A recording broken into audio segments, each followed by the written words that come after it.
Okay, 2.3 is graphical misrepresentations of data. And a quote that they're using here is statistics, the only science that enables different experts using the same figures to draw different conclusions. Okay, the one that is another one that's really kind of famous, I guess you'd say, but I couldn't tell you offhand who the quote is from, but they say there are three kinds of lies: lies, damned lies, and statistics. So sometimes statistics gets a bad rap for having the ability to manipulate data to support basically any position. So we got to be careful of that. So one method of distorting the truth is through our graphics. So since graphics are so powerful, care's got to be taken in constructing them and in interpreting their meanings and messages. So graphics may mislead or deceive. Okay, we call graphs misleading if they're unintentionally created to represent an incorrect impression. But we consider them deceptive if they purposely create an incorrect perception.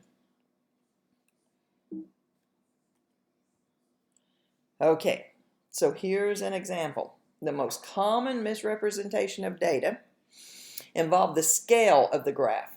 Okay, look at these scales. Now look, this data, sorry, these two graphs are using the exact same data. Here's the data they used in the frequency distribution table.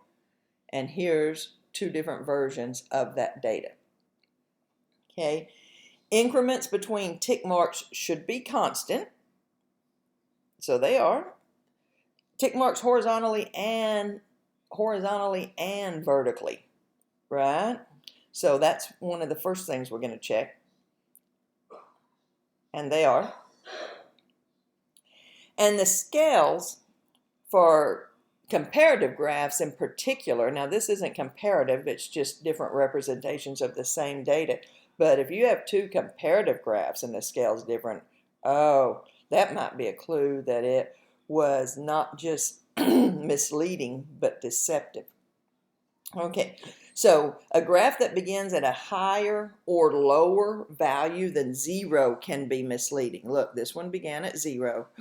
This one began at 68. So this is just a zoomed in version of this. They just zoomed into it to make it look disturbingly increasing. Okay, instead of just showing what it is relative to 0 to 80 years. Okay, so look for any characteristics that may mislead a reader, such as inconsistent scales or poorly defined categories. Okay, the National Survey of Student Engagement is a survey that, among other things, asks first-year students at liberal arts colleges how much time they spend preparing for class each week. Okay, the results from the 2007 survey are summarized. Okay, so here's our relative frequency distribution table. Let's look at the chart they created. Two different ones. Typically, three-dimensional pie charts tend to overstate the significance of categories closer to the reader. So look between this color, so that's for the, gotta have our key, right, our legend, 6 to 10 hours, and the purple 11 to 15 hours. Look right here. This one's not much larger, but right here it looks much, much larger. Okay, and look, the yellow in this one even looks larger than the purple. Okay, usually avoid your 3D graphics. If we were to rotate this pie chart, then it would make these over here appear much larger.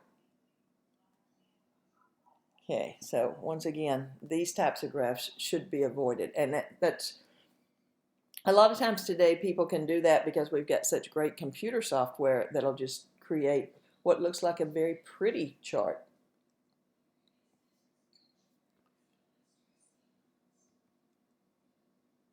Okay, so here's some guidelines for constructing good graphics. Title and label the graphic axes clearly, providing explanations if needed. Include units of measurement and a data source when appropriate. You always want a source. Avoid distortion. Never lie about the data. This one should be obvious, but yeah, avoid distortion. Minimize the amount of white space in the graph. Use the available space to let the data stand out. If scales are truncated, that means cut off, right? Be sure to clearly indicate this to the reader. Avoid clutter, such as excessive grid lines and unnecessary backgrounds or pictures. Don't distract. Avoid 3 dimensions. 3-dimensional charts may look nice, but they distract the reader and often lead to misinterpretation of the graph. Okay, do not use more than one design in the same graphic. Sometimes graphs can use a different design in one portion of the graph to draw attention to that area, but don't try to force the reader to any specific part of the graph. Let the data speak for themselves. And avoid relative graphs that are devoid of data or scales. Okay, that finishes up chapter 2. Let me know if you need anything.